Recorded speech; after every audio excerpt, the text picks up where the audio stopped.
بسم اللہ الرحمن الرحیم۔ السلام علیکم ورحمۃ اللہ وبرکاتہ۔ صدقہ اور خیرات کیا ہے؟ زکوٰۃ فطرہ کے علاوہ نفلی طور پر عبادت کی نیت سے اللہ کی رضا کے لیے، اللہ کے بندوں کے لیے ہم جو کچھ خرچ کرتے ہیں اسے صدقہ خیرات کہا جاتا ہے۔ یہی نہیں بلکہ اسلام میں تو تکلیف پہنچانے والی کسی چیز کو راستے سے ہٹا دینے کو بھی صدقہ کہا جاتا ہے۔ صدقہ کی توفیق بندوں کے لیے ایک انعام ہے، کیونکہ اس کی برکت سے اللہ پاک ہمیں بہت ساری بلاؤں سے محفوظ رکھتا ہے، بچاتا ہے، ہماری حفاظت فرماتا ہے۔ یہی نہیں بلکہ اس سے بندے کے گناہ بھی معاف ہو جایا کرتے ہیں۔ اللہ کے رسول پیغمبر حضرت محمد صلی اللہ علیہ وسلم نے فرمایا، صدقہ اس طرح گناہوں کو بجھا دیتا ہے جس طرح پانی آگ کو بجھا دیتی ہے۔ اللہ کی دی ہوئی روزی اور دولت کو دوسروں پر خرچ کرنا کوئی معمولی یا آسان کام نہیں، بلکہ بڑے دل گردے کی بات ہے۔ آدمی کے خود کے اتنے کام اور ذمہ داریاں ہیں کہ انہیں پورا کرنا آج کے اس مہنگائی کے دور میں کتنا بڑا کام ہے، پھر اس کے اوپر غریب مزدوروں کی اور مدد کرنا یہ اور بڑی بات ہے۔ آدمی اگر ہمت کر کے یہ نیک کام کر گزرتا ہے اور لگاتار کرتے رہتا ہے تو اس کے بدلے اللہ پاک اس کی بھی ساری ضرورتیں پوری فرماتا ہے، اور اللہ پاک اس کی اتنی مدد کرتا ہے جتنی مدد شاید ہی اس شخص نے کبھی سوچی ہوگی۔ اور سب سے بڑی بات تو یہ ہے کہ موت کے وقت اس کی روح بڑی آسانی سے قبض ہو جاتی ہے، اور مرنے کے بعد اللہ کے دربار میں پیشی کے موقع پر اللہ پاک اس سے راضی ہوگا۔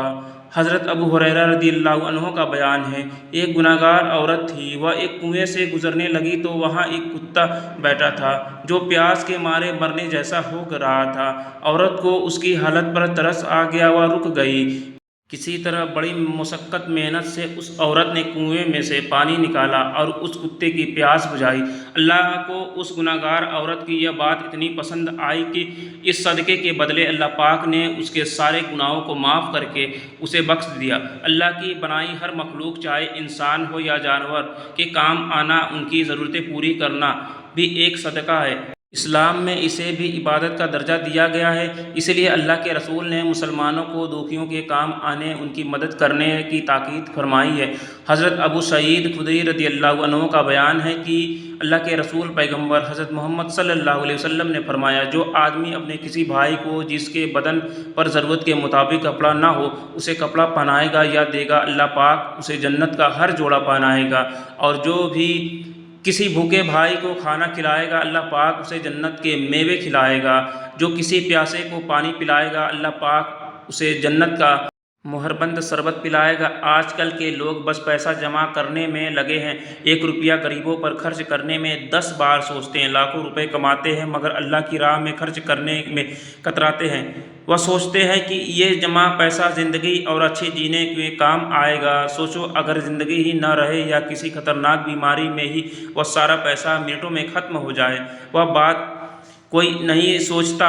خیر کیا ہم نے کبھی سوچا اللہ پاک ہماری ہر چھوٹی چھوٹی ضرورتیں پوری فرماتا رہتا ہے، ہمیں پانی دیتا ہے، کھانا دیتا ہے، سانس لینے کے لیے ہوا دیتا ہے جس سے ہم زندہ ہیں۔ اگر اللہ چاہے تو ایک پل میں بارش بند کر دے جس سے ندی تالاب سوکھ جائیں اور کھانا پانی ملنا بند ہو جائے، لیکن اللہ پاک نے کبھی ایسا کچھ نہیں کیا، کیونکہ وہ بڑا مہربان اور رحم کرنے والا ہے۔ اسی طرح انسان کو بھی سوچنا چاہیے کہ اگر خدا ہمیں اتنا دے رہا ہے تو ہم اس کے بندوں کو کچھ دینے میں کیوں پیچھے رہیں۔ اگر ہم اپنے رب کی رضا کے لیے کسی کی مدد کریں گے تو ہمارا رب بھی بہت خوش ہوگا اور ہمیں ہمیشہ دنیا اور آخرت کی نعمتیں عطا فرمائے گا۔ انسان کی یہ سوچ غلط ہے کہ ہم جو کماتے ہیں وہ سب ہمارا ہی ہے۔ یہ سوچو کہ ہمیں اوپر والا رزق دے رہا ہے، اگر وہ بند کر دیا تو کیا ہوگا۔ ہمیں چاہیے کہ ہم سب کا حق ادا کرنے کی کوشش کریں۔ اللہ کے پیارے رسول پیغمبر حضرت محمد صلی اللہ علیہ وسلم نے فرمایا، کسان کھیتی کرتا ہے، اس کی فصل میں سے بہت سے دانے پرندے کھا جاتے ہیں، اس سے کسان کو مایوسی نہیں ہونا چاہیے، کیونکہ جو کچھ جانور کھا جاتے ہیں اس کے بدلے کسان کو صدقے کا ثواب ملتا ہے، جو بہت بڑی بات ہے۔ اس لیے ہمیں صدقہ خیرات کرتے رہنا چاہیے۔ اللہ پاک ہم سب کو صدقہ خیرات کرنے کی توفیق عطا فرمائے، آمین یا رب العالمین۔ یہ ویڈیو آپ کو پسند آئی ہوگی تو ویڈیو کو لائک شیئر ضرور کیجیے گا، اور مزید ایسی معلوماتی ویڈیو کے لیے ہمارے چینل پہ بنے رہیں۔ اللہ حافظ۔